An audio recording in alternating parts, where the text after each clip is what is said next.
This is Ken Daniels, promoter of the Friday Night Film Fest and Fandom Fest show in Louisville, Kentucky, and you're listening to the Tim O and Harley Show. Welcome to the Tim O and Harley Show.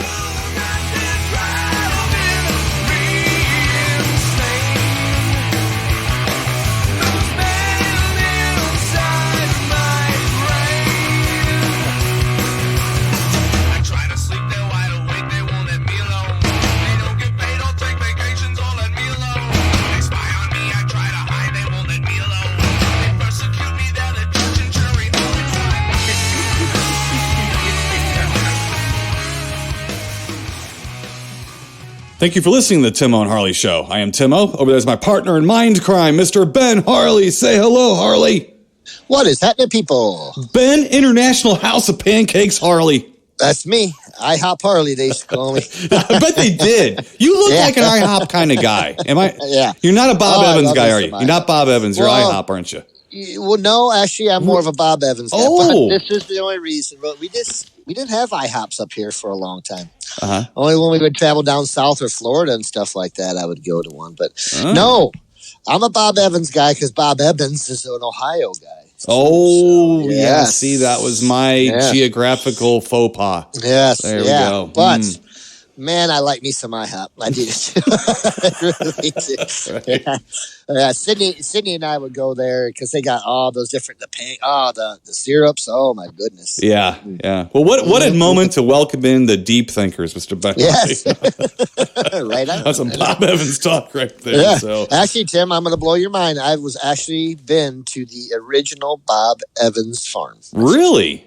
Yes. Yep. You were down the farm? It was down on the farm and actually ate there too. They had a restaurant out front, but yes, and the farm was out in the back. So yes, I didn't get to meet Bob. I don't think he was actually. I think he's gone. Yeah, I was going to say. I think he was. I think he was tooling around with the harp with the angels up there. I'm not sure he was at that point. But, I'm not sure he was cooking sausage for you anymore. But yeah, right. He was hanging with Jimmy Dean. Jimmy Dean. Yeah. Oh, I love me some Jimmy Dean too. I like that guy. Let's see, Mr. Ben Harley, you getting some Christmas shopping done for the folks? A little bit, yes. We got a lot of stuff ready for Sydney, and I have a few things for my other daughters I got to get. My oldest just wants money. So do I. This year. Yeah, me too. I thought I'm your oldest. I know. Well, yeah. You might get some money, Tim. You never know. Right. But yeah, no, it's silly because I'll say, I said, what do you want? He said, well, it's just some money so I can pay off my Christmas stuff. I'm like, what? So I'm just giving you money to exchange for pay back stuff. Huh? Right. But no, yeah. So a couple other things for my daughters, and so get that done, and I got a couple people to look out for, and then we should be done. Yeah, I haven't really ventured out too much though. Well, it's not a lot of people are venturing out. It's almost on some level. It's like thank goodness for the internet these days. I mean, I don't say that very often, but considering it's a good way to make some commerce these days, I am glad we have it, and entertainment, by the way, as well. Yeah. So, Mr. Ben Harley, we have gifts to give to the deep thinkers. Yes, we do. Are also passing out Christmas. That's right. So, for our gift to the deep thinkers, you are going to get less Tim O and Harley. Less of this voice. That's right. I have been promising, maybe threatening would be a good word too, to have a couple people on the show. Might be a little better. Right. To have a couple people on the show. First up, yes, we actually have Mr. Jerry Chandler, the co-operator, the one half or close to one half of Synapse Films. Yeah.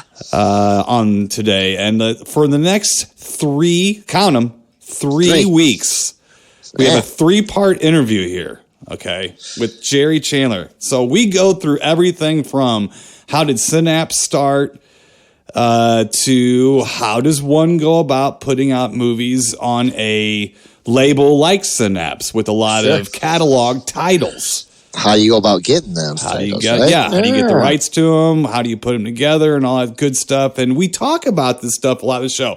Mr. Ben Harley, I even bring it up on one of the segments of the interview. We pounded our fists forever about Prophecy coming out. Yes.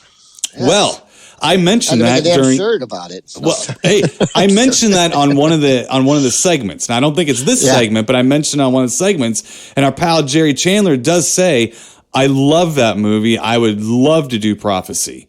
Okay. Well, why hasn't Jerry done Prophecy if he would love to? Well, it's all going to be explained for Christmas, Mr. Ben Harley. It's going to be explained. We're going to talk about our Christmas present to our fans. Yes. To our deep thinkers. Yes. Less Timo and Harley, more professional people in the business, which is where you deserve this, people. You deserve it. All you deep thinkers out there. Yes, you've been listening hard for so long. Yeah. Right. So instead of us talking about stuff we've watched, we'll leave that for a later date. We'll come back to this. But we want to give some time to Jerry. We had a long conversation. The actual conversation went for like 2.5, 3 hours. I edited it down into about 3 40-minute segments. So that's what you're going to get for the next few weeks leading up to Christmas. Then Mr. Ben Harley. Yes. It might even go right into it. I haven't done this yet, so we're going to find out. And I like to leave my stuff open because I don't want to make a promise that there's any possibility I'll break. But my plan is right when Jerry is done, after 3 weeks of hearing Jerry Chandler's lovely voice and educating the masses, my hope is to jump right into having our pal, the Fresh Prince of Darkness, Mark Diamond from the Dwarves back on. Because he wants to talk about some sharksploitation movies and some Jaws ripoff stuff. Yeah. Okay. He's had it with us talking about him. He's got some knowledge to lay down, right? Yeah. Yeah, he likes those. Sharksploitation. Yes, he does. God bless him. Yes, absolutely. Somebody has to, and he's going to pull those reins up. Somebody has to say, there's a lot of validity to Great White, The Last Shark, and Mark Diamond's the guy to do that. So we're going to have him back on here soon too. But first up, so here, I'm going to explain this. I'm going to set this up a little bit, okay? Yeah. So when I did this interview with Jerry, remember, what are we in, Mr. Ben Harley, in this show? What are we in? The space-time continuum. That is correct. So when I actually recorded this, it was the very beginning of December. So I ended our interview, asking, so what do you want people, maybe for Christmas, like the holidays? What would you like to tell people? What's something you would like to suggest? Where would you like to go to buy this stuff? Well, that was at the end of the interview. Now, if I edit this in real time, or if I edit this in sequence, the way that we did it, you wouldn't hear this stuff until after Christmas. Now, I am not. So we're Quentin Tarantino on you. That's right. I'm going to edit this around. So what we're doing is we're basically playing the end of it first. So we and Jerry talk a little bit about COVID. How is a business like him is doing during the COVID scare, pandemic, whatever you want to call it. And so we talk about that a little bit. Then what I do is I have a breakneck edit where I say, well, I mentioned Massacre at Central High. And you might be thinking, no, you didn't mention that. Well, that's because that's my clumsy edit to basically fold space and time. Yeah. Okay. And we've been fooling that for a long time. I know, yes. So I folded space and time and married the beginning of the interview to the end. Okay. So basically, we talk a little bit about COVID, and then Jerry talks about some of the independent productions that they have released. So most of what Synapse and other companies like Synapse, like Vinegar Syndrome or Severin or these other companies, mostly their catalog titles, they call them. So let's say they'll put out Suspiria, Prophecy was a good one. They'll put out like their older titles, movies from like the 80s, 70s, 90s, whatever, what have you, re-releasing them in a boutique deluxe edition. There's nobody better at that than Synapse, and we know that. They're with everybody. So, but they also, every now and then, these companies, and they can do that, they find something new and independent, and they'll release that themselves to try to get these movies seen, especially if they believe in them. So basically, we talked to Jerry about movies that they really believed in or believe in that they have released. Here's the thing. The reason I'm doing this is not to try to sell product for Synapse. What I'm doing is that since we talked about this being for Christmas, and since these are movies maybe our listening audience hasn't seen before, and maybe they really are looking for something either for themselves or for a loved one, something different, something they haven't seen, okay? So what I did is I folded space and time so that people could hear this. So if you're interested in buying something before the holiday, I'm doing this for the deep thinkers. Yes. So that they can hear this first, so they can say, Timo. Other curators. Right. Like Timo. Yeah. Right. So they don't go in 3 weeks from now, they don't go, Timo, you could have told me that before Christmas, either when I was buying it for someone a loved one, or when I had money, you jerk. Yeah, jerk. Right. So basically we have a little greetings, and then we talk about the newer independent productions that Synapse has released. So a little disjointed, but it flows okay. It's not too bad. Right. So I'm glad you did that, buddy. Seriously, and I think it'll be good for a good conversation. Yeah. For our listeners too, are good. Yes. So why don't we step aside as the deep thinkers are dying for us to do? They're tapping their watches as if they have watches. Yeah. They're tapping their iWatches right now, going. You said 5 minutes ago that we were going to get less Timo and Harley. Right now, I have an overabundance. Yes. Yeah. I haven't smiled even once yet. Can we get moving on this? Okay. So, without further ado, here is part 1 of the 3-part interview series, if you will, interview mini-series with Synapse Films' own Jerry Chandler. Here we go. Anyway, deep thinkers. Like to welcome to the show my old pal and what would you be, the co-operator, I guess, of Synapse Films, Mr. Jerry Chandler. Hello, Jerry. Hi, how are you? I don't know exactly what I'd call myself. Don and I are partners. Yeah, that's what I was wondering. I was wondering what a co-operator sounded very diplomatic to me, so I thought I'd throw that out there. But so you guys are just basically partners in this business, right? And we have a lawyer who has just a tiny little slice. Okay. Let me ask you real quick. How are you guys holding up with the COVID? Stuff. What's your biggest issue been during the pandemic? I know people's businesses have changed a little bit. Just out of curiosity, has yours changed a lot? And if so, how much? And what's been the biggest pain? Well, I mean, for us, it's been both good and bad. I mean, I come into the office every day because sitting at home drives me insane. So even when there was a ban on traveling, I would still sneak into the office and spend a couple hours here. So we've been shipping mail orders for people throughout this, and it's been very good. We've seen the mail order end of the business expand a bit. The problem is LA is shut down, and that's where we do all our work on new titles. And so Don hasn't been able to get out there, and we haven't had a lot of work on some of the things that we were hoping to release in 2021. Having said that, we are still getting some work trickling out. So I know a lot of people are interested in the Kindred. That'll come out in 2021. We're not sure exactly when. And we got some other surprises coming that I can't really talk about, but we are managing to work. Okay. Again, the worst thing about the COVID is that the facilities that we do our work at are closed. Okay. What about the manufacturing? Has that been an issue?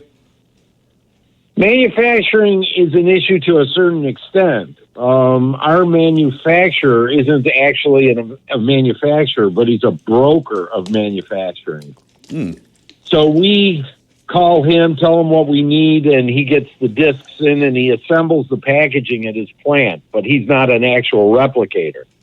Okay. The replicators are doing fine, but people like him, it's been very, very tough because he lost a lot of people. A lot of people have to stay home, and he's got a skeleton crew, and he's trying to do a lot of work with very few people. They're located in San Francisco, and I guess it's pretty hard out there. But yeah, look, I'm not going to sit here and complain about how difficult it's made our lives. I mean, there's other people out there that their lives have been upheaved a lot worse than us. Sure. So we're getting through it. We're living with it. We're getting through it. We're doing what we can to survive. Like I said, I ship mail orders every day. It's been helpful to our survival. Mm-hmm. And, I guess people are staying home and buying things, buying discs and stuff to watch. So right. Right. Do you miss the conventions and seeing a handsome face like myself? You wouldn't believe how much, and I'm sure I can speak for Don because we just talked about this the other day. We miss the convention so much, especially guys like you who, what do they say? A disclaimer for the fans. We're friends. Right. I'm not a stranger.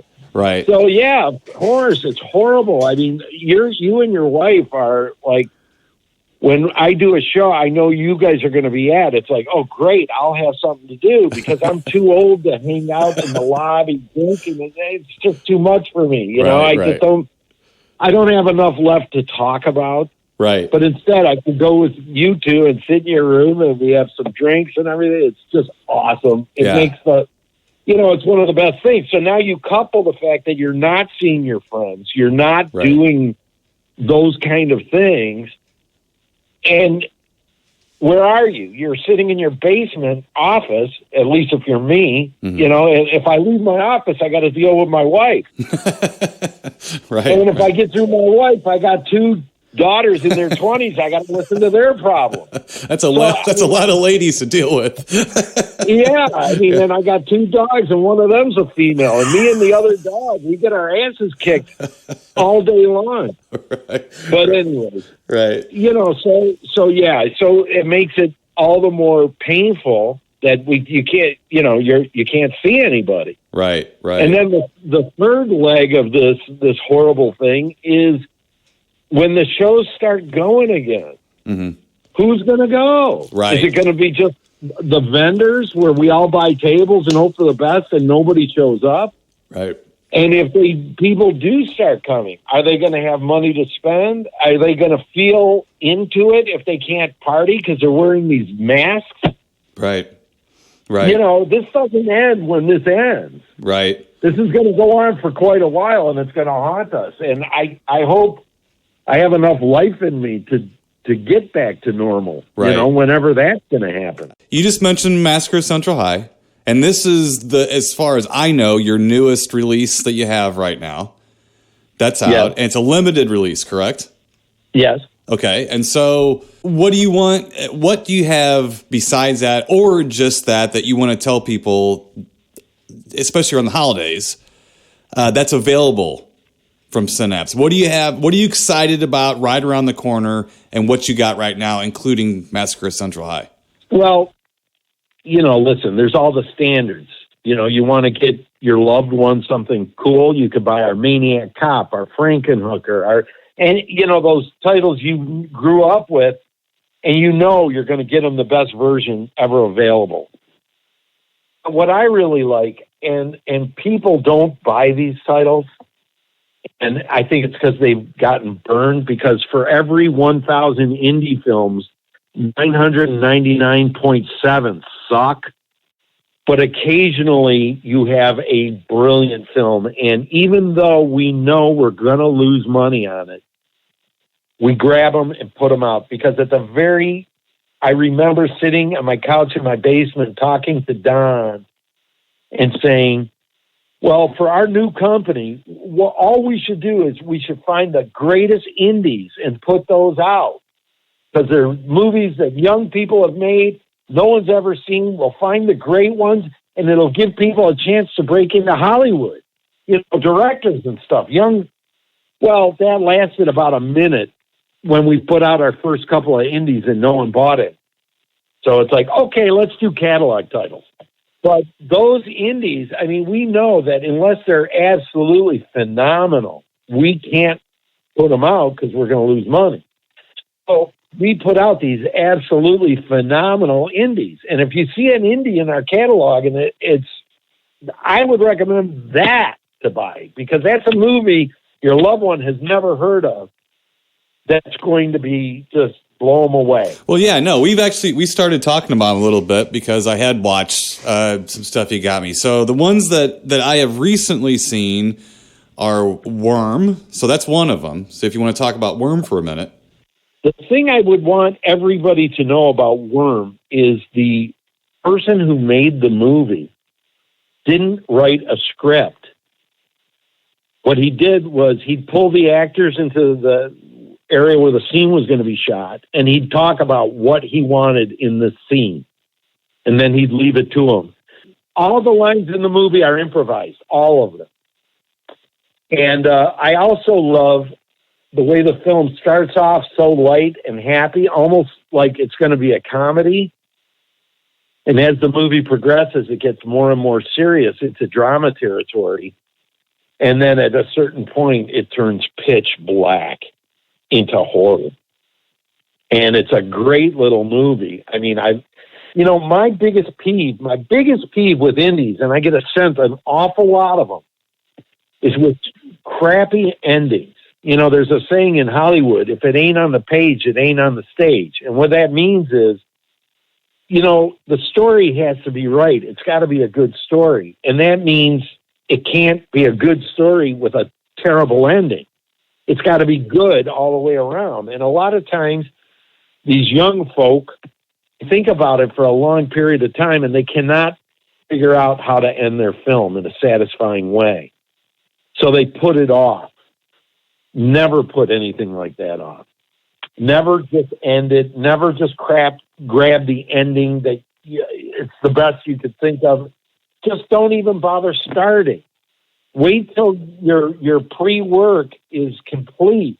Look at that ending on Worm. It was perfect. Very well done. It's some real horror, people. It's a great movie. You're not going to be bored, and you're going to think you got your money's worth. Trust me, it's a new spin. And how many times can you say that? I haven't seen a movie quite like Worm before. Well, another interesting one I saw was South of Heaven. Again, look at the stars in South of Heaven. That's what caught our attention, first of all. Shea Wiggum is the star. You got Deora Baird. Well, this Deora Baird right after her stint in Texas Chainsaw Massacre. Mm-hmm. John Grease is in it, right? Or Grice, whatever his name. I don't know how to pronounce it, but John Grease. Yep. Mm-hmm. So the movie cannot be pigeonholed. It's unique, both its coloring. It's like a pastel movie. The scenes, the scenery, the way it was shot, it's almost like a Lars von Trier's movie. It's just so cool. But yeah, I can honestly tell you, we probably didn't sell 100 units of that movie. I would consider it, I call them Odyssey movies, where you just go.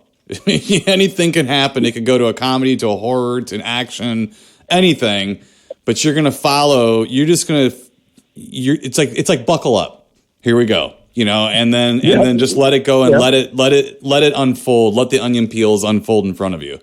Basically, it's definitely that kind of movie. That movie, if I'm comparing it to a well-known film, sort of a Pulp Fiction-esque type of thing, where it's an odyssey. It is things are happening sometimes in spite of each other and at the same time, and they are converging on each other in interesting ways. And that's the kind of movie, to me, South of Heaven is. Yeah. Yep. Yeah, it's a very good one. And those people who made it were very gracious. They saw our enthusiasm and they let us release it.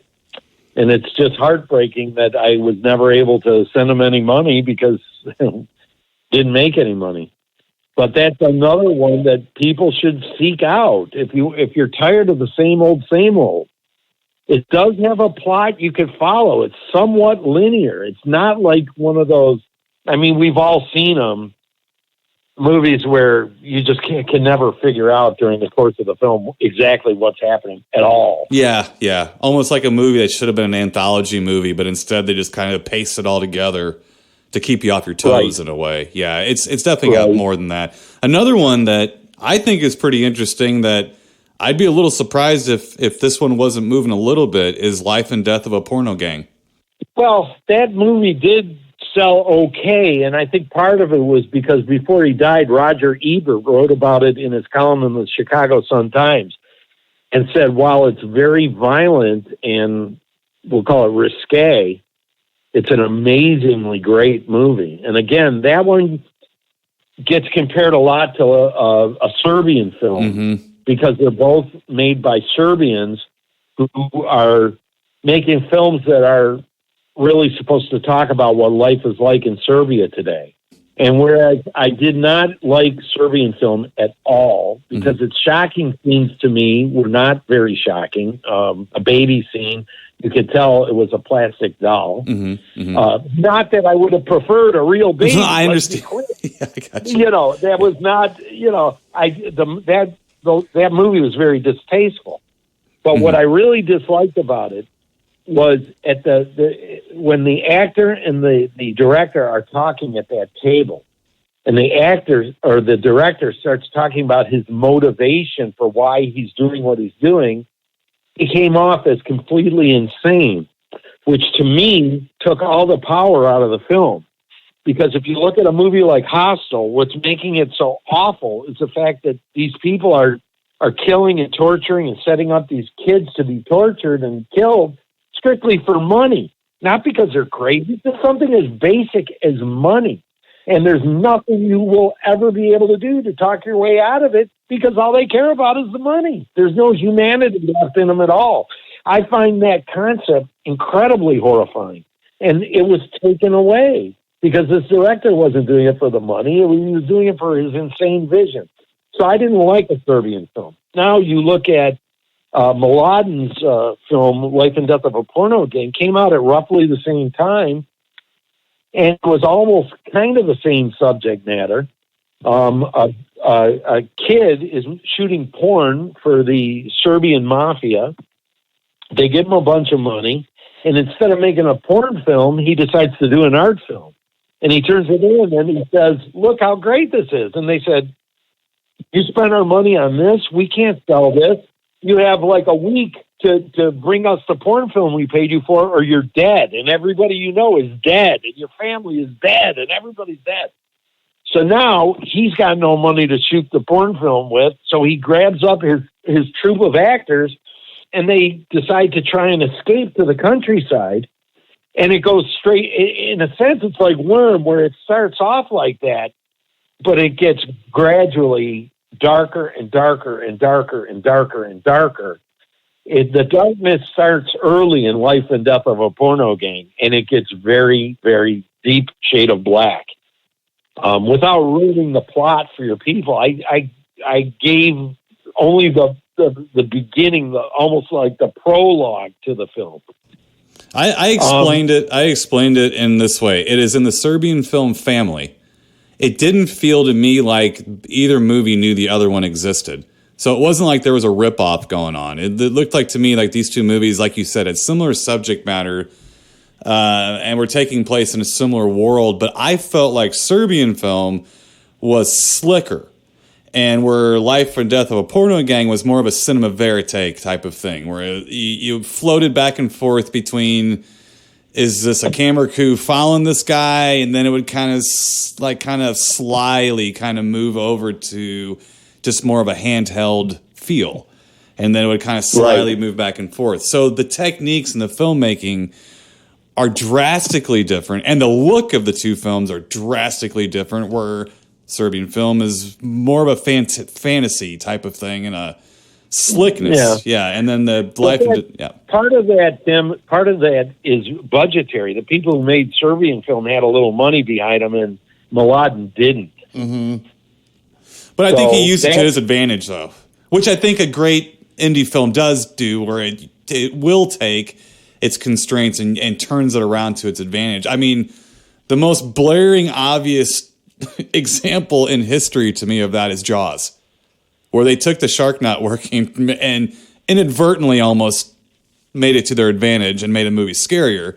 I think that the cinema verite makes it look a little more real. I'll one-up you on that. If anybody's interested in the subject matter, and I mean really interested in Life and Death of a Porno Gang, I would implore you to spend the extra $5 and buy the Blu-ray versus the DVD, because the Blu-ray has a 1-hour documentary that the same director shot on the Serbian porn industry, which is basically what both movies were about. The documentary actually sticks right in your face the similarities between Life and Death of a Porno Gang and the real world in Serbia. It just shows you, look, my movie is fiction, but it's not really fiction. This is what life is like. You can't really say that about a Serbian film. Right. I know you want to talk about this movie, so I want to ask you about it. And it was the last one that I watched of some of the stuff you sent me, and that was Undertaker. I know you want to talk about that, and I know you guys want to push that and get people to watch that, especially. Should I tell the story? Go ahead. Don and I don't know if you guys remember in the era of shows, there was a show called wasn't it called Fright Night Film Fest in Louisville? Yeah, down in Louisville. Yeah. And this was their beginning when they were just starting out. And we go down to Louisville in the middle of the summer, and it's about 400 degrees. It's like having a show on the surface of the sun. Was that the one where the air conditioner was out in the hotel? Well, not just that, but they had us all in the giant tent. Oh, yeah. Yeah, okay, yeah. And it was literally 160 degrees. Yeah. And they had these big fans, and it's like, I don't know if you bake or your wife bakes, but you know how your oven has a fan inside it? Yeah. And if she preheats the oven to 460 and you climb inside, how much help do you think that fan's going to do you? It's blowing fire at your face. So... Okay, you basically just sat in a grain silo in the middle of summer, right? Yeah. For all you Midwesterners out there. Yeah. Don and I are literally melting. Okay. Where it was so bad. And we're just sitting there, and of course, any fan that walks into that tent turns around and walks right out. Not even bothering to look because you can't penetrate the heat. It was almost solid. So up walks this tall, skinny kid, and he's clearly Japanese. And my brother's wife is Japanese, and they go to Japan to visit her family every year, 2 or 3 times a year. So he always talks about how hot Japan is all year round. Mm-hmm. So I thought, no wonder why this guy's walking from table to table. This is normal for him. He's not even warm, right? Right. And he comes up and he says he sees all the discs, and he looks and he says, "Are you Synapse Films?" And I go, "Yeah, hi, I'm Synapse." And he gets like I go, "Well, what is it? What's up?" He goes, "I came from Japan to this show hoping you would be here." And I thought, well, this is very unusual. Sure. I mean, there's a phone. Right. We have a number that's listed. How could a guy take a chance to come to the U.S. hoping I'll be at a show? I said, well, how can I help you? Here I am. Well, what can I do for you? He goes, I'm a filmmaker, and I made a movie, and I was wondering if you'd be kind enough to watch it. Of course. What are you kidding? Especially because you came all the way to Japan to hand me a movie? Absolutely, I'll watch it. And I take it, and we talk for a little while, and off he goes. So this happens all the time. And we take the movies and we throw them in the bin, and every now and then we'll watch some, but most of the time we know it's crap, and it's crap. Right. So the show ends, and I go upstairs to my room. Don and I go out to dinner. We come back. I mean, there weren't many people at that show. It was the first or second one he had. Mm-hmm. So there was nothing to do. I'm sitting in the hotel room, and it's like 8, 9 o'clock at night. We got to get up early for the show tomorrow, so I'm not going to go see Louisville. Right. All right, let me grab that disc and throw it on there. And you've seen the opening scene of that disc with the 2 little kids. Mm-hmm. I was hooked. I go, oh my God, these little kid actors are amazing. I'm getting scared. This is awesome. So the movie isn't super long. It's only about 65, 70 minutes, something like that.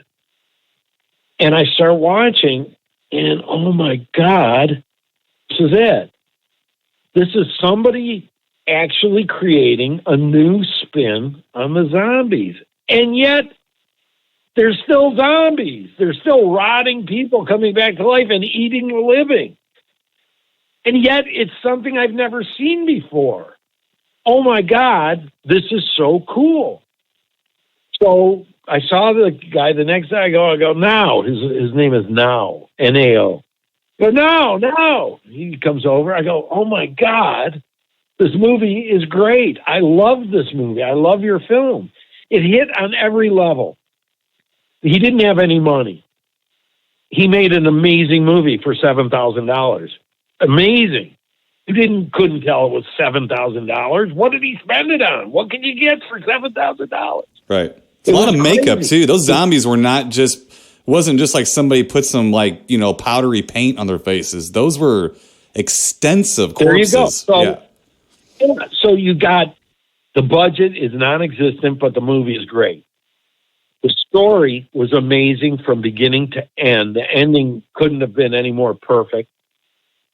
The acting from the little kids to the old people was amazing. You just couldn't get any better than that. The script, there was no script, really.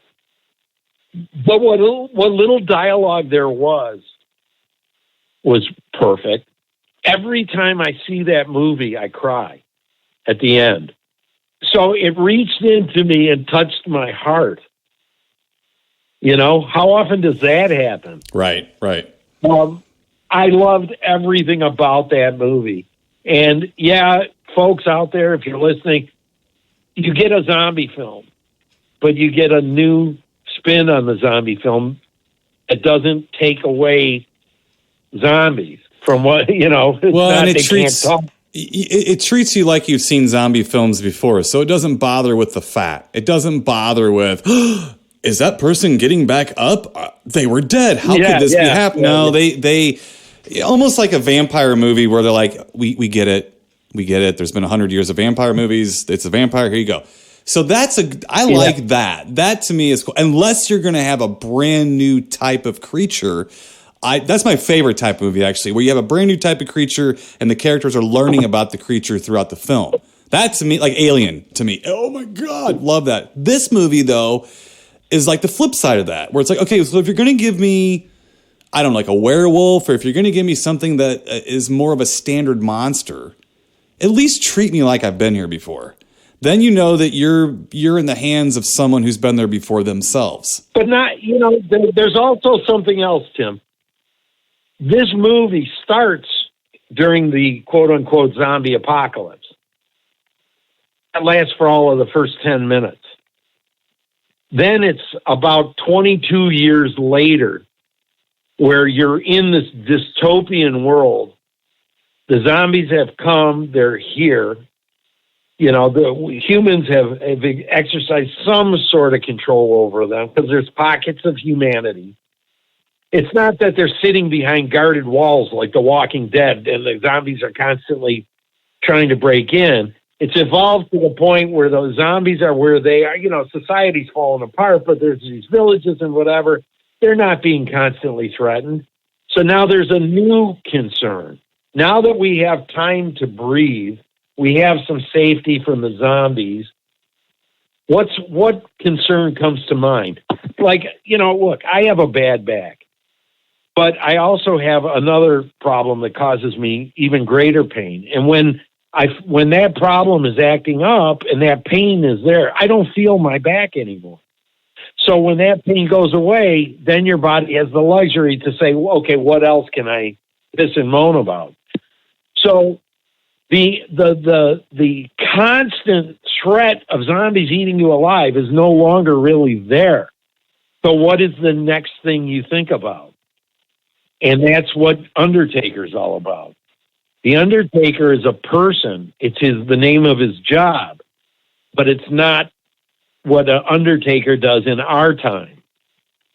It's what an Undertaker does in his time. The time 22 years or whatever after zombies rise. And like I said, if you take it on that basis and you get away, there's a little bit of CGI because he did a creative thing in there as to what's happening with the zombies. Yeah, but I'm telling you, for somebody who didn't have the experience of the movie, you did, that just had it from watching it after you sent it, that didn't bother me at all. Like it almost made sense that the CG and it looks a little synthetic yet symbolic, and I think it works. I think it works in it. I don't know if I would have actually got it as much if it would have been real. Such a beautiful movie. Mm-hmm. Such a beautiful little movie for a zombie film. So anyways, so at the end of the day, this is the one we knew we weren't going to make any money. It's got no stars. It's got no buzz. You know, it's not the famous Japanese zombie movies like Junk or whatever those other ones were. So we knew it wasn't going to sell. But there's no way that you go into this business with the idea of bringing amazing movies to people who have zero chance of ever seeing them on their own and not put this movie out. You have to, even if you're going to lose money. Thank God we had some to spare. So here's the story. He's got no artwork for it or nothing. This is just a kid who made this amazing film. So we had to go to one of our artists, and we chose not Wes for this one, but Steve Bama, who, again, in his own right, is an amazing artist. And we said, Steve, make us a cover. And, we went back and forth on it a little bit, and then he did. And he handed us the cover for Undertaker. And I really loved it. I thought it did a good job of giving a feel for the movie. And I knew the kid was never going to make any money off the movie. All I hope for is that he could take our Blu-ray and our DVD and say, look, this company in the U.S. put my movie out, and they're kind of well-known. Watch my movie. Hire me to make movies. That's what we're hoping for. And I knew that. So I remembered when I told him we were officially doing the movie, I called him. He was in Japan, and, he started crying. He was so happy. And then he told his director of photography, and that guy started crying. They couldn't believe it. So I figured I got to go above and beyond. So I bought the canvas from the artist I paid him for the cover, right? Then I went back. I said, I want to buy the oil painting you used for the cover, and I want you to ship it to the director in Japan. And we did. Nice. I think there was some more waterworks going on when that happened. I think there was. There might have been. But Tim, think about how satisfying that was for me. Right. Okay. I'm basically a retired guy. I spent 30 years in the steel business, and I did well for myself. So now I'm in this business to help one of my childhood friends, one of my best friend in my whole life.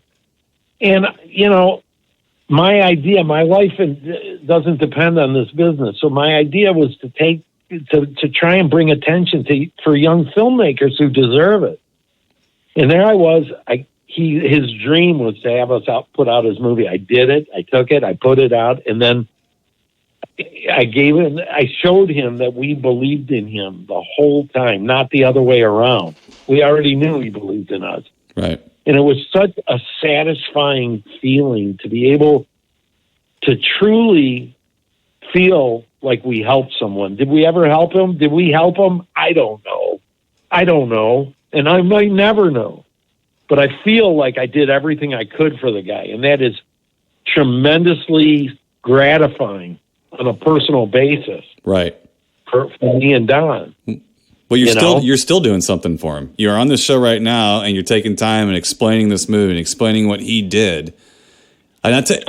Here's the thing. The thing is this: is that it's I like you and Don. Of course, we've known each other, and I know Don almost through you. I know you well. I don't know Don quite as well, but I like you guys. I love what you guys do, and stuff. And I think that part of this whole thing too is that seeing both sides of this, being a consumer and also kind of being in the, let's just say, the vendor realm too, seeing the business aspect of it too. I want people to hear what you're saying. Throughout this entire interview we've been doing, I want people to hear and understand that there is a entity called Synapse Films. You are a couple of guys who are movie lovers who care about other people and care about the films and care about these things. And I want people to know when they're shelling out, whatever it is they're shelling out for what you guys are putting out, why they're doing that. And I want them to know that this is why. Like, why does this cost so much? Why is this just in this format? Why is this? You're answering those questions right now.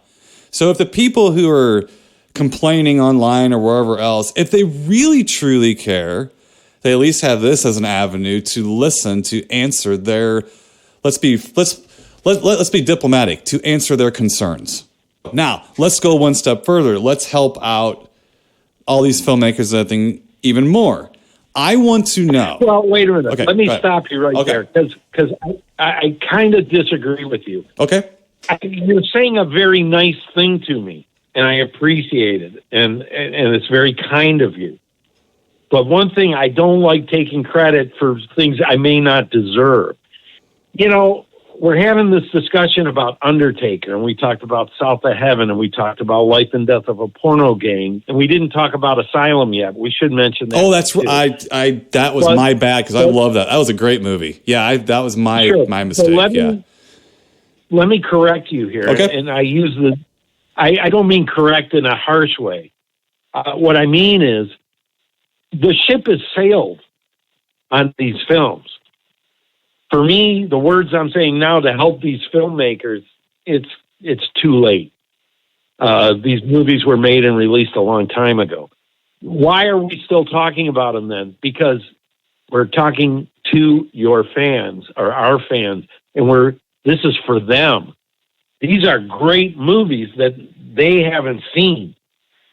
And they get a chance to pick up Undertaker. I don't want them to think it's like one of those dumb zombie films that these companies crank out nonstop, or you see on the Sci-Fi Channel or any of it. No, this is a great movie. Will it help now? I doubt it. South of Heaven, will it help those guys? I doubt it. It's been so many years. But they're well worth seeing. We see so much shit where we say, that's 90 minutes I'm never going to get back in my life. At least you watch these movies and you know they were well invested, in thought-provoking films. So this is strictly for the fans. Guys, you missed a lot of really great movies. Why don't you check out a couple of these if you're bored one day? You can get them. Yeah, and that's where I'm heading. It's like you're correcting me or not. That's exactly where I'm heading, because what I want you to tell people, and I don't know if you've ever been asked this before, because this to me is a big deal as a collector. It's a big deal.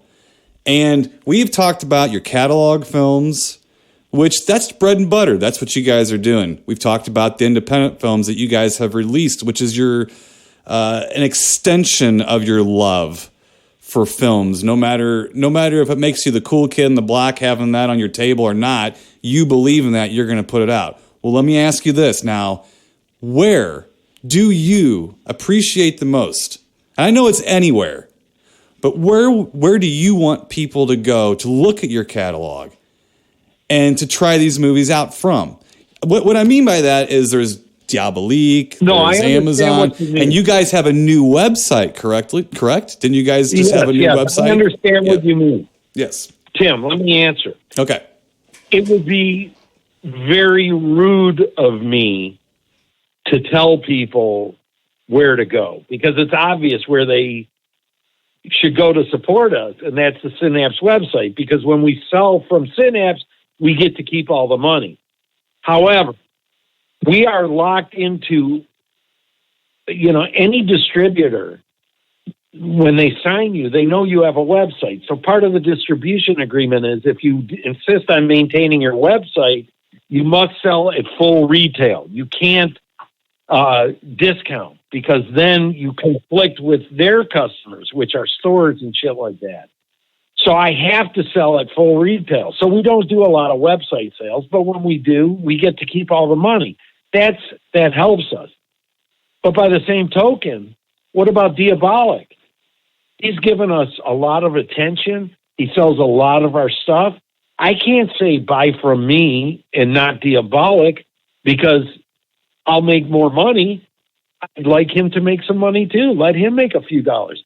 Then if you go to Amazon, look, the question becomes, what right do I have to say, Tim, you could buy this title for $14.95 on Amazon, but I want you to pay me $19.95 because I'm your friend and I need the money and I it's all me. What about you?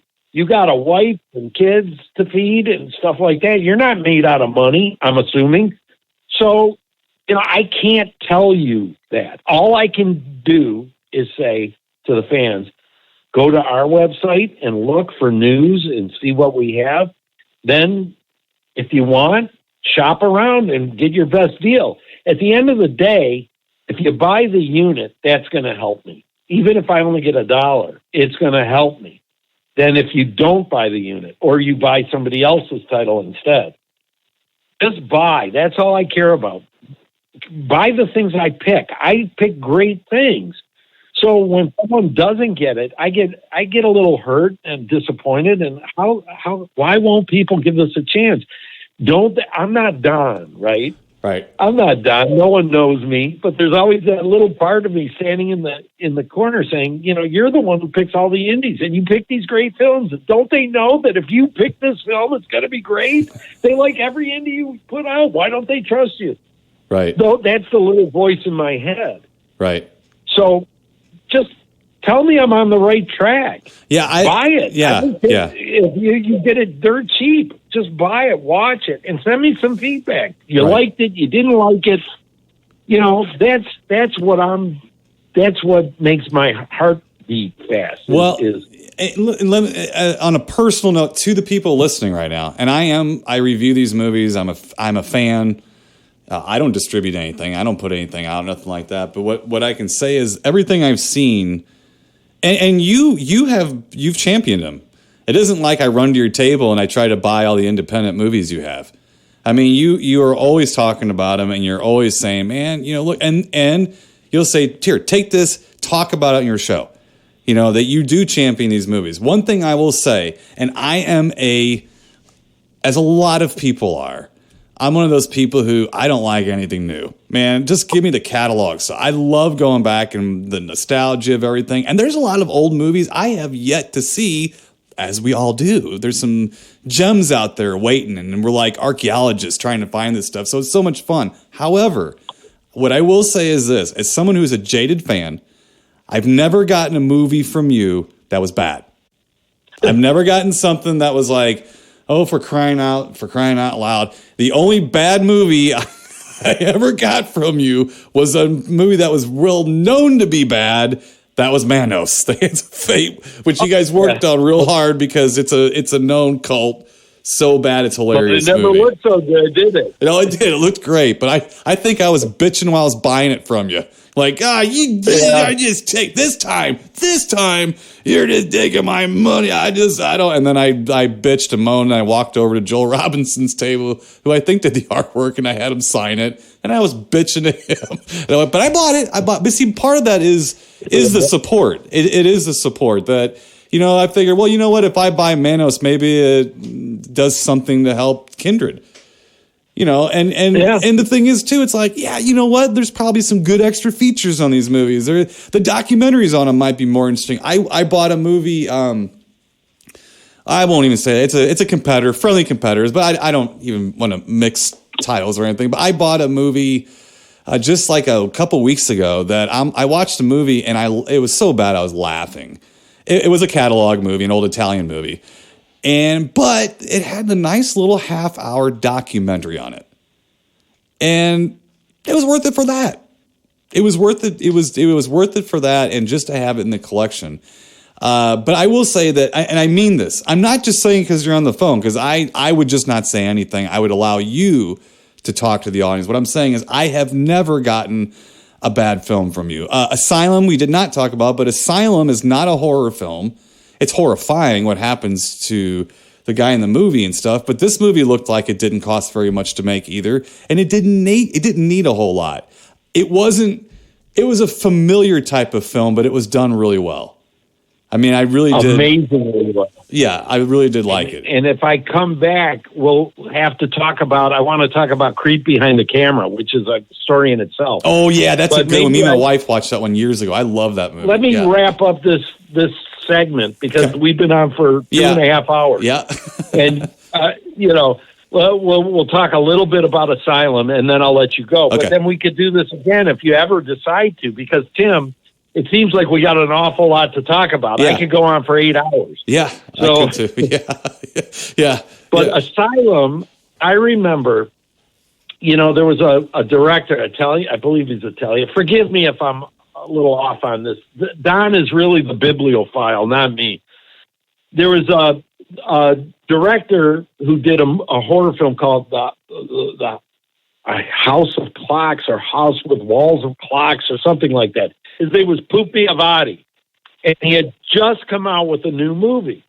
So Don gives me a note that says, "Hey, I heard these people in, I forgot where they were in Europe somewhere, are repping them and see if we could get a screener and maybe we'll do this movie." So I go, sure enough. So I get a hold of them and I say, please send us a screener of Pupi Avati's new movie. I forgot what the name was. So a few weeks later, I get an envelope and Don is sitting across from me. It was at our old office. And I go, oh, shit. He goes, what is it? What's wrong? Did we get a bill? Did we get a summons? Did we get a... I go, no, we got the fucking movies the guy sent us from wherever. He goes, oh, the Pupi Avati movie. What are you saying oh shit for? I thought you wanted it. I said, he sent me a second one I didn't ask for. And you know me, I'm obsessive compulsive. I got to watch everything that's sent to me. I don't have time to watch the second one. Listen how stupid this name is. He goes, what's the name of it? I go, I Want to Be a Gangster. I said, does that sound like the dumbest thing ever? What is this, a teen comedy? From France? I mean, I need this like I need another asshole. Right. What whatever. So I set it down and I take home the Pupi Avati movie. And I mean, watching that movie was like watching paint dry. It was so slow and so boring. It was an hour and 50 minutes and I was like climbing the walls. Fuck this. So I get back to my office the next day and I'm getting ready to write an email saying thanks, but no thanks. And then I see I want to be a gangster. So I go, okay, I'm going to write this email in 5 minutes. Let me just throw this in for 5 seconds just to confirm what a piece of shit it is. I put it in. And of course, it's the opening scene where the two guys are playing Russian roulette and they're taking turns. Right. So I sit there and I'm watching, and a minute goes by, and I go, oh, shit. And then another minute goes by. I go, oh, my God, what's going to happen? What's going to happen? And it's like, oh, my God. And then you see what happens, and you're watching the movie, and then you see what happens, and then you're watching the movie, and you go, oh, my God, this movie's amazing. What the fuck? This is, again, it's like Now's movie, $7,000. This had an $8,000 budget. Uh-huh. Yeah, well, it becomes evident in the second half of the movie because there's like one set for the rest of the movie. But there's no way this looks like an 8,000 movie. The acting was as good as acting needs ever to be. The story was great. Remember, young filmmakers, the story was great. The beginning, the middle, and the end. And, oh, my God. So I changed the email. This is now 2 hours later, and I say, yeah, not really interested in the Pupi Avati movie, but what can you tell me about I Want to Be a Gangster? The guy goes, well, it's available. No one's interested in it. I said, I'll take that one. He goes, really? I go, yeah. So I said, we got a hold of the filmmaker, and we said, I really hate that title. I mean, the movie is so great, and that title is so awful. He goes, well, we changed it to I Want to Be a Gangster. I said, what was it before? He goes, Asylum. And I don't really see how unless there's a weird French translation, I don't see how it applies to the film that much. But I thought it's a billion times better than I Want to Be a Gangster. I Want to Be a Gangster does not convey any of the horror that this movie has as part of it, even though, like you said, it's not a horror film. Not any more than The Godfather or Goodfellas. Right. But those movies had some very horrifying elements. To me, maybe it feels like they were trying to take a literate title like Hobo with a Shotgun or Snakes on a Plane or something like that, because clearly it is what the guy wants. That's his beginning thing in the movie. Very apropos. Right. It was apropos. It was the right title. I didn't like the sound of it. Yeah, it doesn't roll off the tongue very well. I mean, I don't know. Not for the type of movie it ended up being. Mm-hmm. It's because at the end of the day, it's almost like a survival picture versus a gangster picture. Right. So I don't know, but it's weird. I'm sure it's 6 of one, half a dozen of the other, and nobody actually gives a shit. But it's just an interesting thing to talk about when it comes to that movie. So, like I said, we love the movie, and again, that's one that nobody ever buys. But I will tell people at a show, like I do with Undertaker and all the other ones, I'll say, buy this. If you don't like it, we'll be back here next year. Bring it back to me, and I'll exchange it for anything on the table if you don't like it. And no one has ever returned an indie to me. All right, Mr. Ben Harley. Anyway, Timo. Jerry Chandler. Jerry, yes. Jerry and Don are kind of like Timo and Harley in a way. They both are very different personalities, but they fit together like a puzzle piece. So it's very good. I like to and they're handsome too. Well, that goes without saying, of course. Right. Thank you, Jerry. Thank you, Jerry. For spending all the time. So much. And yes, so that was part 1 of a 3-part interview series. So next week, laying down some knowledge. Yes. So next week we're going to get the history of Synapse Films. Okay. Maybe start touching a little bit on. Let's just say that it'll be the history of Synapse Films next week. I have to get through part 2 of the interview process here to see what we're actually going to be airing on the show. Yes. Doing. Yeah. Yes.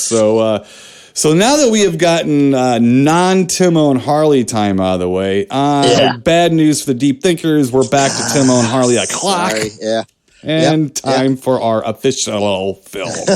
Yes. The good news is this week it is not a Blood Island movie, we actually have a classic film this week from 1972. We actually have an Alfred Hitchcock film, Frenzy. Yes. So let me get out the frenzy. Let me get out Movie Guy, and I will give you a short storyline synopsis for Alfred Hitchcock's Frenzy. All right, here we go. Okay. A serial murderer is strangling women with a necktie. The London police have a suspect, but he is the wrong man. Okay, if you take the necktie out, you've got about 3/4 of Hitchcock's catalog there. So this is... Yeah, exactly. I'm going to really freak you out here. Okay. So, I was a little taken back by this myself even. And I am a astute movie historian, film historian. Yes, you are. But this is Alfred Hitchcock's 52nd movie. Wow. 52nd movie. Wow. That is a lot of wrong men. Yes. There's a lot of death. Yes. In those 52 movies. Yes, there is. And destruction. So there is. So this is his second to last film.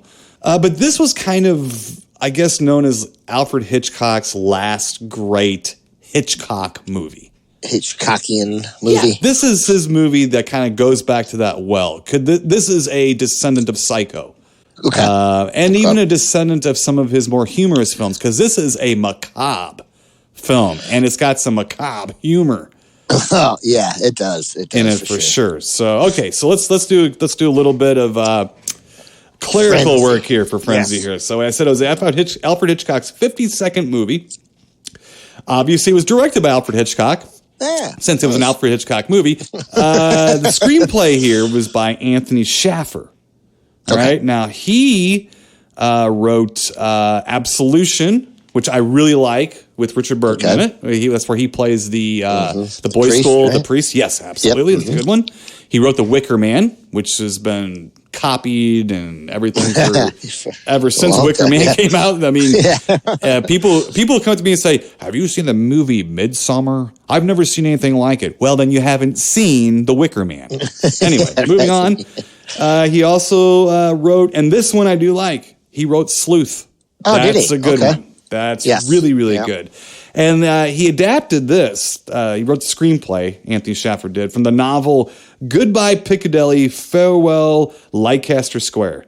And that novel was by Arthur LeBurn. Okay. I know you were wondering about that, and there you go. Yes. I have satisfied your curiosity. Okay. Thank you, Tim. Yes. Now, starring in the movie as Richard Blaney is British character actor John Finch. Now, Tim, lay on me, and I went to look it up because he looks so familiar. Well, he's a British character actor. I was saying, now that you said that, I'm probably sure I've seen him. I mean, he's even in, I believe, Full Moon movies. I think he was in Lurking Fear. So he's in, and he's usually playing either like a mean guy or a stuffy guy. He's not usually cast as like the good guy as he kind of is in this movie, but he is a surly guy in this movie. Oh yeah, so it works. It works pretty good. Unhappy. Yes. Also starring Barry Foster as Robert Rusk. Oh man, he's like Michael Caine's creepier little brother or something. Well. Is it a good time then to let you know that Michael Caine was actually offered the role of Robert Rusk?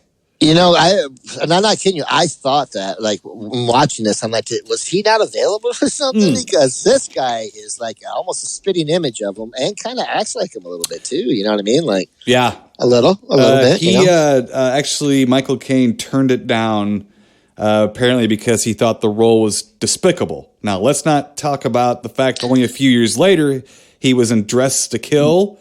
Yeah, he's in The Hand, and let's not forget he played Hoagie. Yes. So you tell me, man.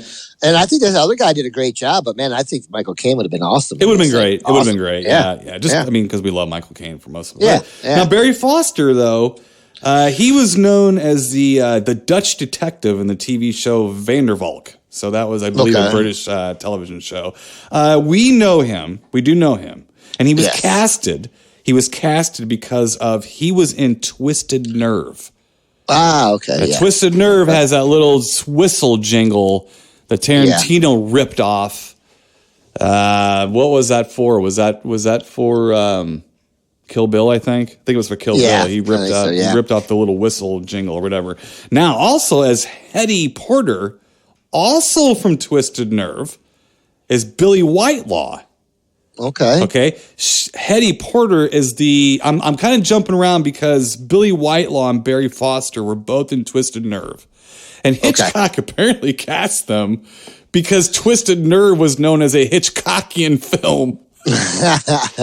So why not? Well, that's what he said. You know, he was often known as calling his actors cattle. And that really meant was that he didn't over direct them. Right. He kind of he directed by casting correctly. There you go. Or whatever. Okay. Yeah, so that sounds better. Yeah. Yeah, and so it's a little bit of thing. But Billy Whitelaw is most famously probably on this show known for the Creepy McCreepington house lady of the house or whatever in The Omen. The caretaker, the maid, the mistress of the house. Yes. Yeah. She was also in Flesh and the Fiends, which I've talked about recently with Donald Pleasance and Peter Cushing. So they were both in Twisted Nerve again and both cast in this movie. Now, the barmaid in the movie, Helen Stevens, I believe her name is in the movie. She was played by Anna Massey. She was in Peeping Tom, which I really like. Peeping Tom a lot. Yeah. She is actually Raymond Massey's daughter and John Ford's goddaughter. That was a new one on me. I looked that up. Okay. So let's set this up a little bit. So this is the first Hitchcock movie shot in Britain since The Man Who Knew Too Much was in 1956. Okay. And the first one entirely shot there, since Stage Fright, which is 1950. And it's also the only R-rated Hitchcock movie. Only Hitchcock movie with like nudity in it. As I say, there's some boobies. And yes, lots of it. And it was an X in Britain. So this is a rough and tumble Hitchcock movie that just happens to have a lot of macabre humor in it. So the movie immediately allows you to know where you are. right when it opens. Man, the opening sequence, I tell you, that's a long opening shot. Yes. You know what I mean? Like a long opening shot, which is cool, though. Right. I actually really liked it. I thought it was kind of cool. And they clearly are not in Cairo. We know exactly where is they that are. London Bridge, or is that... It's not London Bridge, but it's the bridge going to London. Yeah, I can't remember. London, yes. Yeah. You know, I can never remember what the hell that bridge is called. And even when I went there, it escapes me, and that's my dirty, dumb American... Pig brain, not knowing that or whatever. American dog. Right. But I will say one thing, and I even brought this up to Angio when we were watching. I looked at that, and I'm like, I don't mean anything really personal about this, but I'm sorry, but London is just an ugly, ugly city. It's just ugly. Now, here's what I mean by that.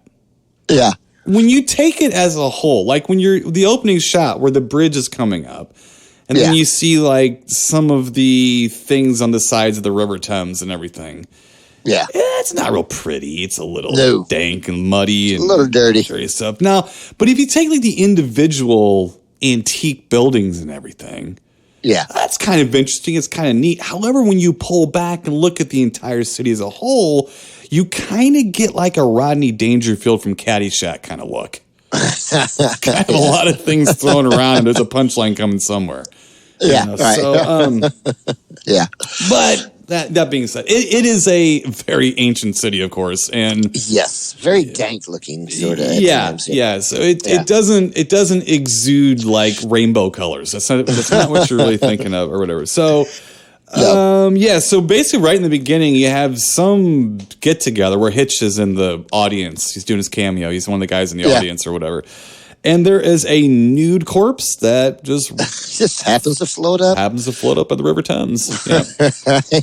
Wearing only a necktie. Yes, exactly. So what we have here, is there is a necktie serial killer afoot. Yes.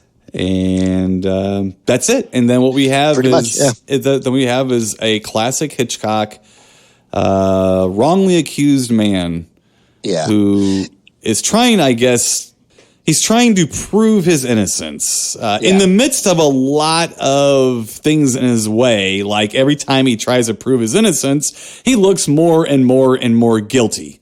Right. And this is a classic Alfred Hitchcock trope here. Hitchcock loved this idea, and it is suspenseful. I have to admit, it grinds on my nerves a little bit. Right. That's a little bit. I like a mystery more, and I think what bums me out about these movies sometimes is they're not really mysteries as much as they are literally suspenseful, because there is no mystery. You know what's going on. The only mystery is how is this going to unravel. Yeah, and what I did kind of like about that is they do show you the killer. It's actually a little bit more about him than the innocent man. And I'll tell you what I liked about this movie too is it doesn't take long to get cooking. As far as I like these movies where I really don't have to have that much backstory to these people. You know what's going on, you know who they are, kinda, and it just plays out. You know what I mean? Our main character basically just starts out with him, and it's funny because right after the poor girl comes floating up, and she's wearing a necktie, and then they show our main character, John putting Finch. on John Finch putting on a necktie. Right. But John Finch's character basically just shows him put on his tie and he goes down. And I thought, because a lot of these movies, but I don't know, for some reason I always feel like every house is a boarding house. I don't know why. But I thought, well, he just went over to get him something, and I'm like, no, that's a bar. And then he gets caught stealing brandy. Well, he lives in he basically lives upstairs from a tavern, a pub. And he's working there like as a bar back or a bar hand, or something like that. And he comes down. He comes down and he takes a couple of shots of something, brandy, and the owner comes in and accuses him of stealing it. Well, you don't really know if he's stealing it or if he intends to put a couple bucks or pounds in the or whatever, a couple of shillings, or something in the till. You don't know. That's the thing about John Finch. It's not that you really. his character is not really endeared. I mean, you don't really empathize with him a whole lot. You think, well, he could have been stealing that. He's not afraid to drink. So you kind of think, well, he probably did steal some along the way. Well, stealing, he probably did borrow some along the way. So he basically gets fired. The first thing the guy does, he puts a tie on that looks just like the murderer's tie and then gets fired. And then goes and hangs out with Barry Foster, who is working at, now what is this place called? It is the Covent Garden. It's a vegetable market. Yes, yeah, which I think would be I've always, for some reason, thought that'd be kind of fun to work at a market like that, like a bigger one where it always seems like something going on and, you know, like a hustle and bustle of a, you know. Right. I think you also like getting dressed up for weddings. So I don't know. I'm an odd bird, so I don't know what's wrong with me, Tim. But yeah, I want to take your advice on doing that. But to your point, though, actually, Hitchcock grew up in that area. His father was a dealer at that vegetable market. Oh wow! And while they were, it closed and it moved in '74. It moved, and I think they tore down that area and kind of rebuilt it as something else. But while they were filming, some real old dude comes up and starts talking to Hitchcock, who was old himself, and said, "I remember your father." And Hitchcock stopped production. Apparently, he went and had lunch with the guy and everything, and oh, that's awesome. Yeah, that's so cool. Yeah, so it's kind of cool. So Hitchcock actually, it was interesting. Hitchcock actually kind of grew up around that area, so he knew the area and he knew the kind of people and the people that were working there. So as this movie progresses, you start realizing there's a lot of allusions toward food. Yes. John Finch is carrying around a lot of grapes. There's a lot of potato sacks in the movie. Lots of vegetables. There's an apple eating part. Lots of produce in this movie. It's very centric to produce, which is an interesting fun little thing. You are introduced to Barry Foster.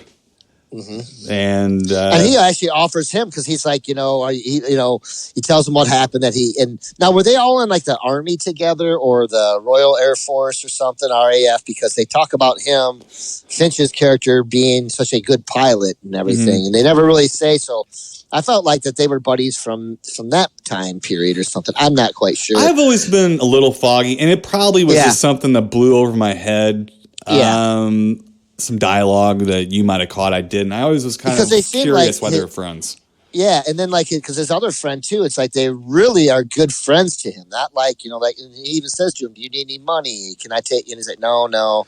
And he even gives him he's like, "All right, well here, I got a buddy of mine that knows about a horse in this race, and he's 20-to-1 shot. Go put some money on him and get yourself some money, and but and he even it does, and that's when he gives him the grapes. He's like, "Well, just take some grapes to your girlfriend and things like that, Right. And then from that point on, that's when he ends up going to his wife's ex-wife. Yes. His ex-wife is she is if it was today, she would run a dating website. Yes. She is someone who connects people, like a love connection type of business where. I guess you would come in and say, "I am lonely. This is what I'm into." Yeah, it's an analog version of a dating site. Yes. So, yes, exactly. And that's kind of where everything kind of starts to get cooking. Yeah, he's a dick at first to her. Yeah, and it's and she kind of plays it down like, "Boy, you're sour today," or "You've really," and understands he's.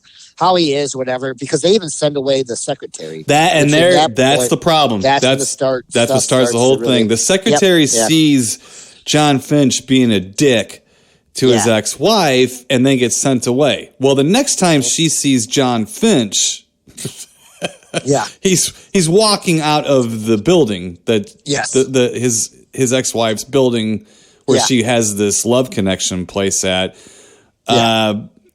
Which is where the wrong man thing starts.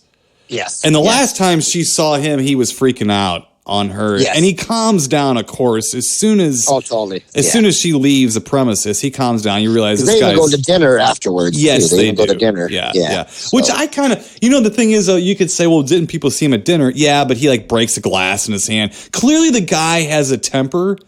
And he has a problem with his temper, but she says in one of the scenes that he was never violent toward her, but he beat up a lot of furniture. Yeah. Okay. She said you you played the fool or something. She said something to him. Right. And you look pretty foolish. Basically. Right. Now I beat up furniture only because I find it's a fair fight. what they have here is kind of a psycho thing where they take the woman who you think is going to be like maybe like the female star of the film and they kill her off. Yeah. And they do it in a pretty graphic way, not unlike Psycho. It's real uncomfortable. That whole scene. Yeah. It's uncomfortable. It's basically a rape and murder without it. It is a rape and murder shot as brutal and yet as tastefully as you can possibly do from what I could tell, you know. Yeah. Because it's like was it John Foster, right?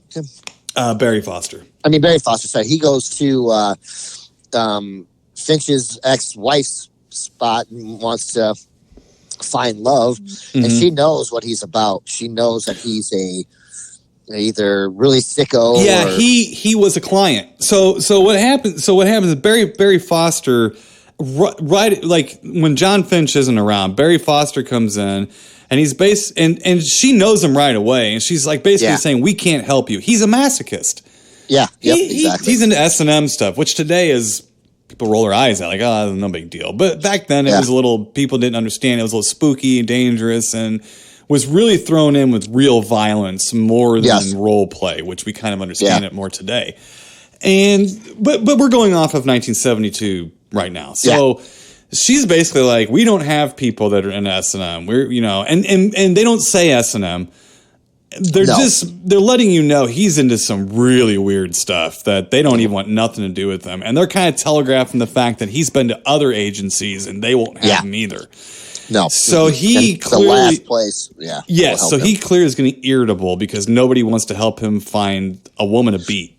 Basically, and he's a nice enough guy, is what he says. Yeah, sure, right. That's what's so creepy about it, man. Yes. He's like, I like people, I get along with people, or I get on with people. Mm-hmm. So, well, then why do you need us then, basically? Right. And so what he does is he kind of, everything turns when he looks at her and says, "You're my type of woman."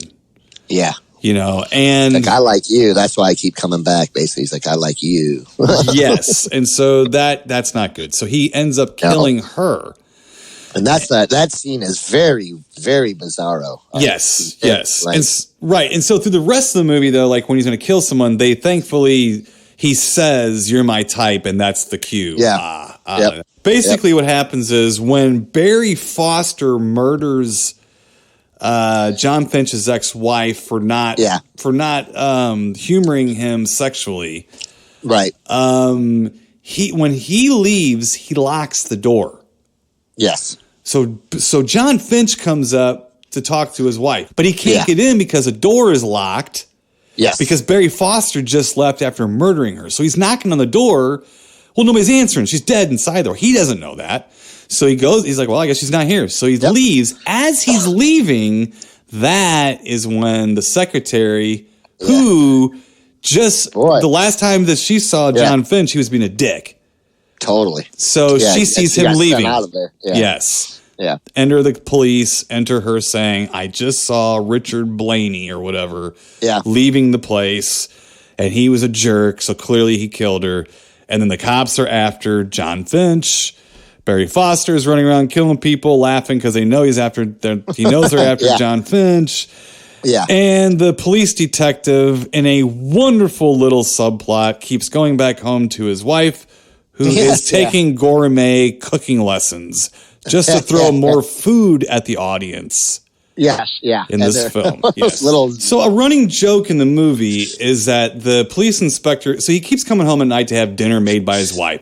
And the running joke is that I guess she's going to like a gourmet cooking school or something on the side, and she's cooking these awful dishes. And the funny thing is, these are real dishes, by the way. Yeah, that she's cooking, and there's like pig's feet and like a gravy, and there's like there's a quail with grapes or something. Yeah, but anyway, so all of this is happening. You're kind of chuckling around this while the inspector is telling his wife how things are going with the case.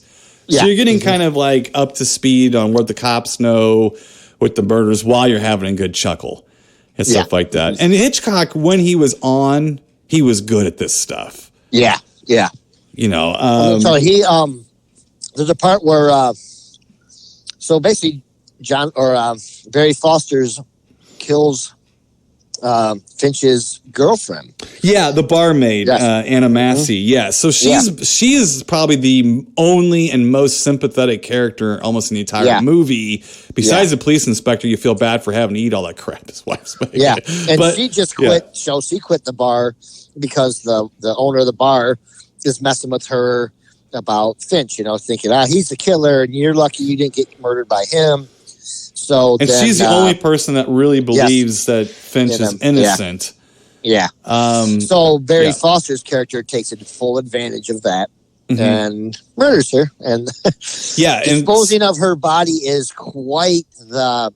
Now, this part for me was like the most, I guess, Hitchcockian thing. In the whole movie to me is that whole of him trying to dispose the body, and then he finds out that he's missing his pin from his tie. Yes, so he disposes her in a truck of potato sacks. Where a guy's going to take a big load of potato sacks to a market or whatever.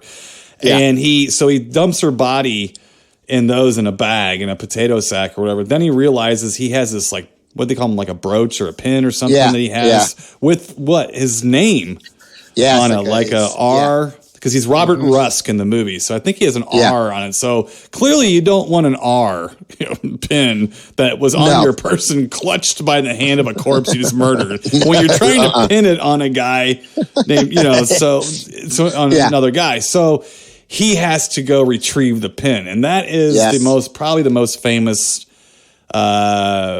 sequence in the film. Oh my gosh! Is him doing that, and it's very tense. It's very suspenseful. It's also very funny. Ooh, there's a couple of shots of as he's digging through the very well placed potatoes. Yes, right. So and what's funny is that the only other people besides this poor woman who Barry Foster killed that kind of believe John Finch is a couple. One of those is played by Billy Whitelaw, who I mentioned earlier, who's Hetty Porter. Well, her and her husband, actually, they harbor John Finch for a little while. She does not like him, though. No, she does not like him, and she thinks he may be part of it, but the husband keeps reminding her he was with us when he was supposed to be killing other people. He couldn't be the killer, and she just don't give a crap. She doesn't care. Just does not care at all. Yeah, she's like, we'll be in trouble for harboring him. And she's right. And so they can't, according to them, they don't want to get themselves in trouble, so they're not going to stick up for him. So he is literally alone. And now that Anna Massey character has died, the barmaid, his girlfriend, the only likable person in the movie, has died. He's on his own. On his own. So he goes over to see his good pal, John Foster.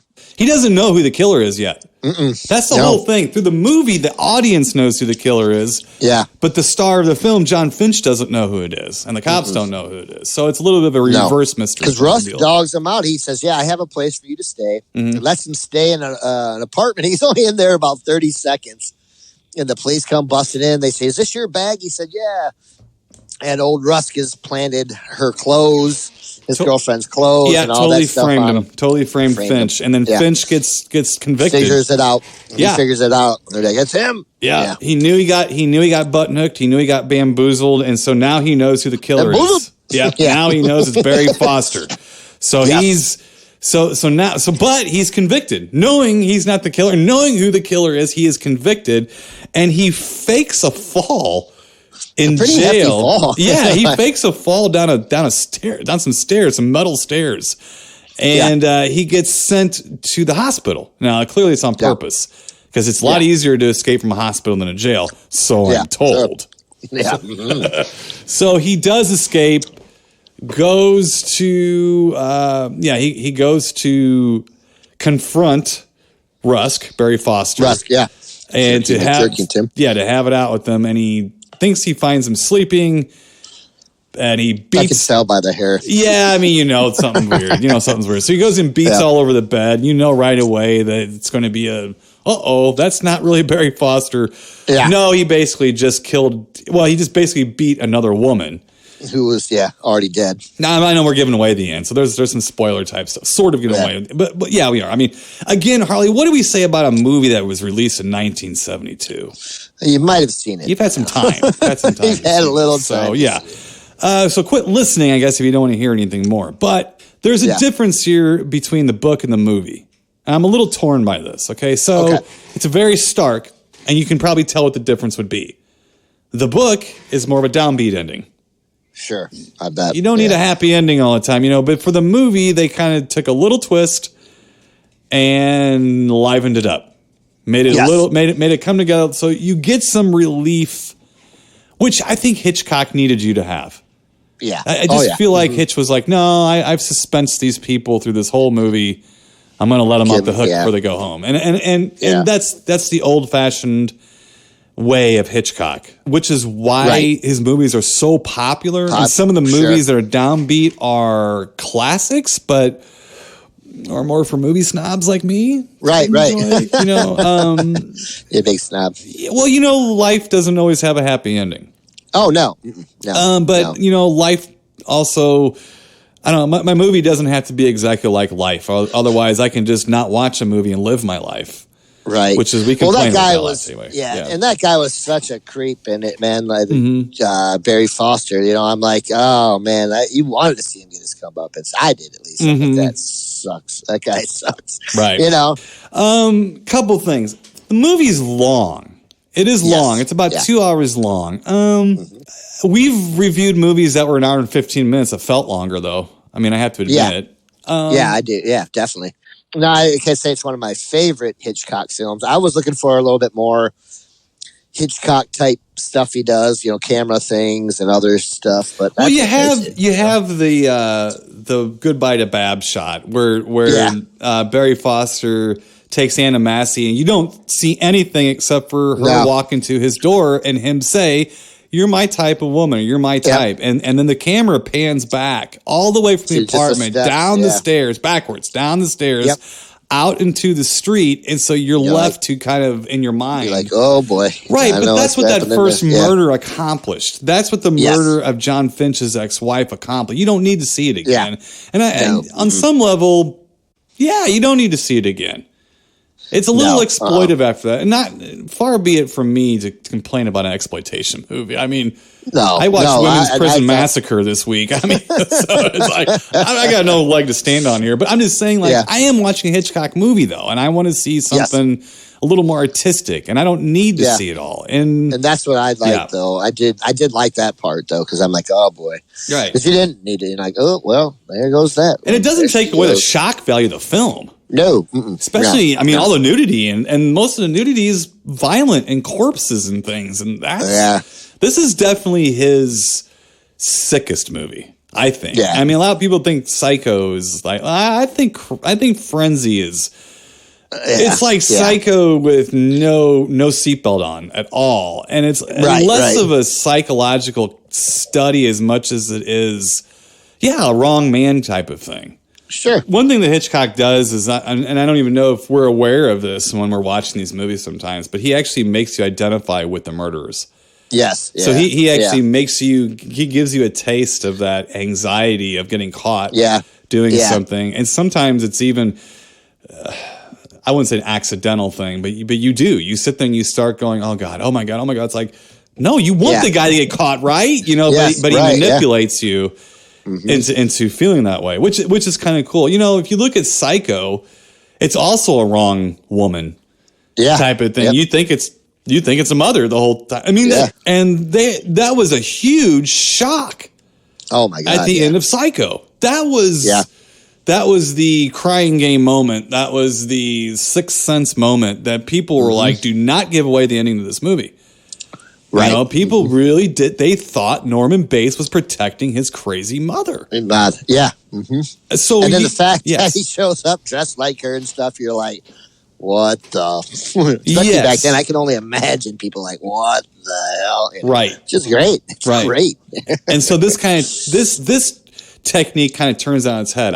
Psycho to me is a classic because the regular technique was turned on its head into where you were like, who is this and stuff. Now, it's been done many times after that and everything, but this movie is coming from the same place from Alfred Hitchcock that Psycho came from.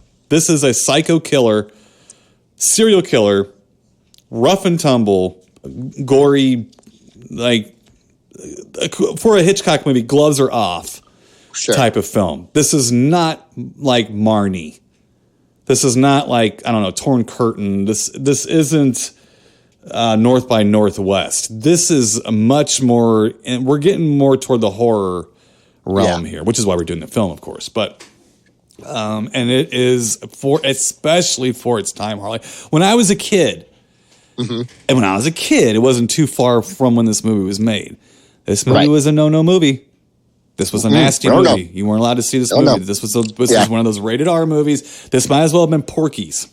Right? This was a taboo movie. I don't know about your world, but in my world, this was a taboo movie, and this was not. You could see Psycho, but you couldn't see this one. Probably because of the sexual murder and rape. And probably because of the rape. Because it got a little rapey.